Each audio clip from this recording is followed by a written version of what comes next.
Well, first of all, I'm very excited to be here. Thank you, Elena. Thank you, Fabrizia, for inviting me.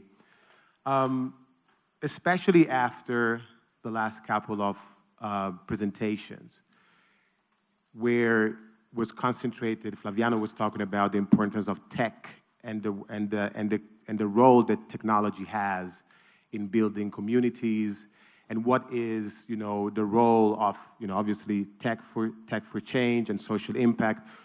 The question here is, what is the role of creativity? What does really creativity plays a role in this?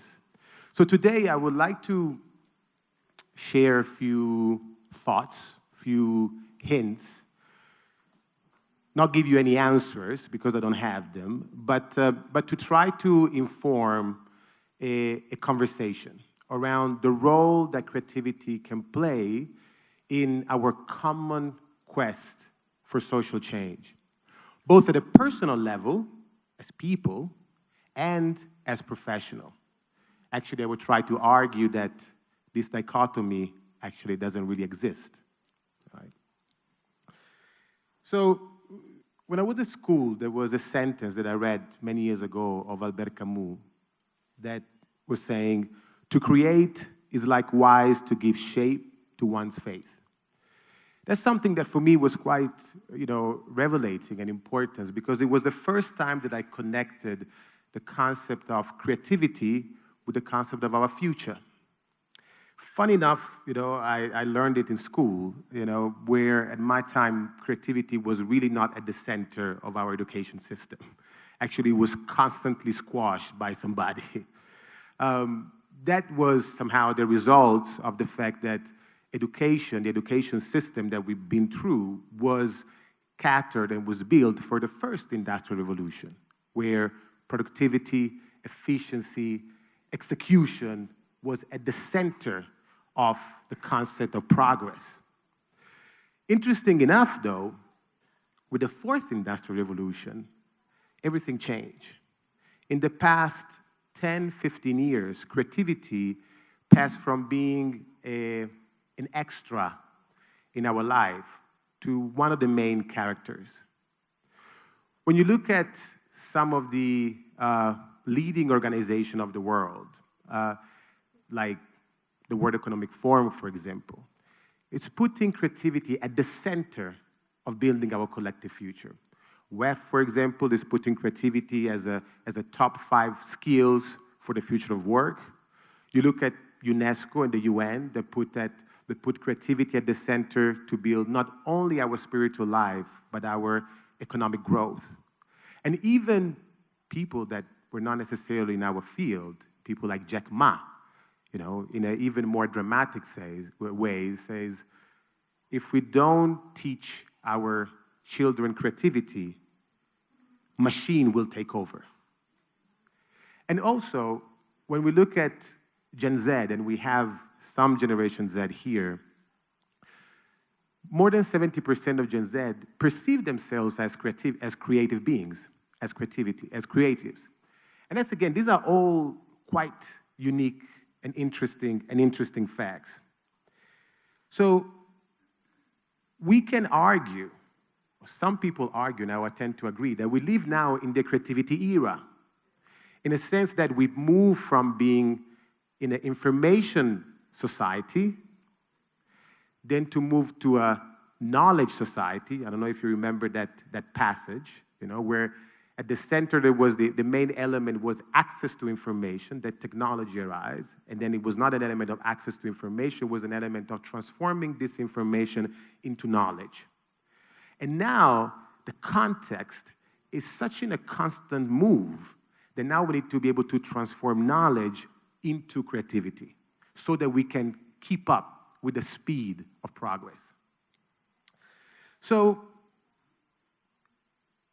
in all of this, the question remains is that, then what is creativity?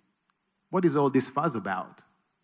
Because in a certain way, we have, still few people are trying to define the concept of creativity. It remains a slippery concept. if we notice, most of the time that we try to define creativity is always to some form of performativity. You know, there is something that we need to learn, something that can be taught through a formula. Here's the top three hack to be creatives. Here's a manual on how to think outside the box. I hate the concept of outside the box. Which box? Nobody really figured out what is the box, but we need to think outside that box. So, if in this sense we still think about creativity, I mean, this language somehow hints at creativity as something that exists outside of us, you know, as something that can be grabbed. While if there is one thing that I learned about creativity by working in education space for the last 10 years, is that when we talk about creativity, we actually talking about ourselves. And if we want to embrace creativity, we need to start a journey of self-discovery. Now, I don't want to, you know, the search of self-discovery, you know, I'm not pointing at anything too philosophical or esoteric. I don't want to go in that direction, you know, because I'm thinking about a concrete process of transformation.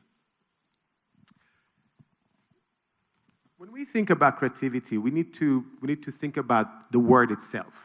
Where does it come from? You know, etymology often help us to think about the essence of a word, of a concept.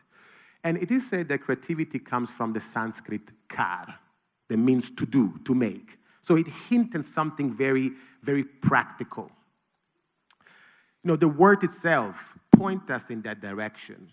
So creativity to me means igniting an internal exploratory journey that results into a concrete process of transformation, both internally and externally, that is both personal and collective. In this sense, creativity is not something external. In this sense, creativity is a mindset, is a posture, is a way of being in the world. So, at the same time, if we look at creativity in this sense, then creativity cannot be accessed linearly through linear thinking. So the question that we have is that what is the path to creativity? You know, how can we best channel it? And most importantly, what type of creativity should we aspire to? So I had the pleasure, the real pleasure and honor to work with incredible creative minds, you know, in the past years, you know, from philosophers to young students, to artists, to creatives of various minds. And what I learned is that certain people are able to maintain a creative mindset that enable them to keep producing novel and useful ideas, not only for themselves, but for the community. And I have the feeling that some of you are here today. Now, what I observe, and this is the proposition that I have for you today, is that creativity was somehow sparked by four main values, four main elements that are self-awareness, Ubuntu, love, and courage. We start with the idea of self-awareness. Our capacity to be self-aware starts from questioning what we know. And I think what is interesting about the new models that we heard in these days was always starting by questioning what was existing, you know, with some form of first principle thinking. But Hegel was putting in a much, you know, more interesting and provocatorial way. He was saying, we don't know what we know, in a sense that we don't know what we think we know. So the path to self-awareness, in this sense, starts when that realization is transformed into a constant search for knowledge. Self-awareness is often an uncomfortable process, and every one of you who started, you know, innovative and transformative process know that this is not easy. This is not something simple to underpin, to undergo. It produces often pain. It moves you from what you think you know. But And that's why, to be honest, that's this pain, this difficulties is why we often tend to avoid this journey, all right? So, but if we decide to go into a strong process of self-awareness, this really provides us with profound knowledge which inform our ethics, and living our lives much more authentically. So there is a price in the end of self-awareness, not only pain, I swear. So self-awareness is sharpened by deliberate personal development grounded in knowledge and bring us at higher level of connectivity to ourselves, build our capacity to listen to others, and encourages empathy, which is essential to build creativity. At the same time, when you think about creativity, creativity is ultimately an act of communication, when you think about it. It intrinsically connects us with others. That's why, if we think about creativity, we must think about us as part of a community. What is the purpose of creativity if not to connect the benefit, to our community? Especially now, in these years that we see how our lives are so directly interconnected. COVID has been a great teacher for that. There's a concept, there's a word that is able to, I think, explain and articulate this thought, and is Ubuntu. Ubuntu is a term that comes from Southern Africa. It was somehow became popular in the 90s because of the work of Desmond Tutu and Nelson Mandela. Ubuntu is the fundamental belief that a person can only be a person through others. I am because you are. This means that an individual whole existence is relative to the one of the collective. It is the expression of our connection not only to other humans, but to an ecosystem in which all living things hold value and purpose. Ubuntu informs the priorities in our lives and how we regulate our relationship with others, and our attitudes and our perspective. It helps us to overcome the hideous dichotomy that exists between I and the other. There's no dichotomy there. The third value that I want to bring after self-awareness and Ubuntu is love. Love may seem out of place when we talk about creativity. And actually, every time I'm in a professional setting with a big group, every time I talk about love, there is almost some form of uncomfortability. It's quite interesting when you think about it. One of my favorite authors, Bell Hooks, is a great feminist black author from the US, say that love is a practice of freedom. In simple terms, without love, we cannot transform the world into the one that is more equal, just, and free. Obviously, in this sense, I'm not thinking of love in a romantic sense. I'm not thinking of love that we hear in a pop song, or even like a moralistic love.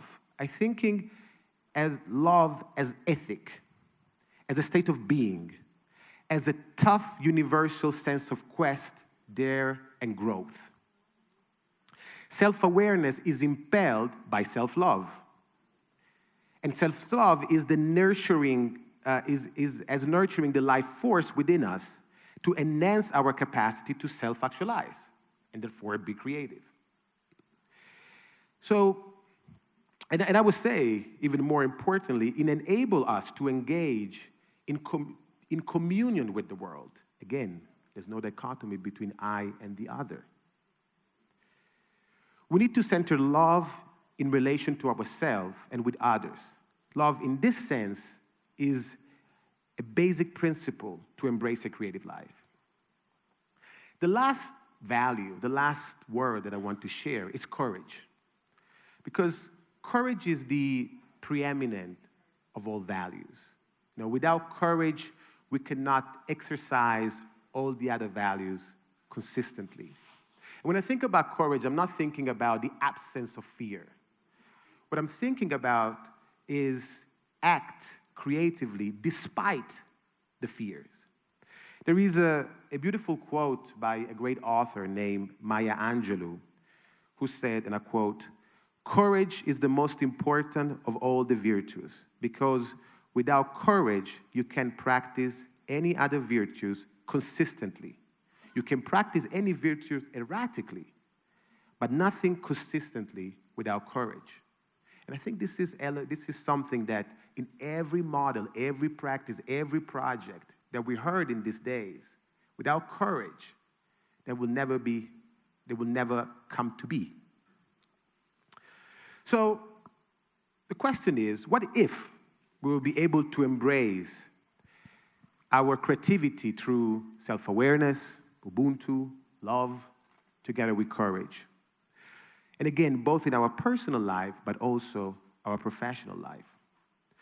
It's important to think that these values are not theoretical.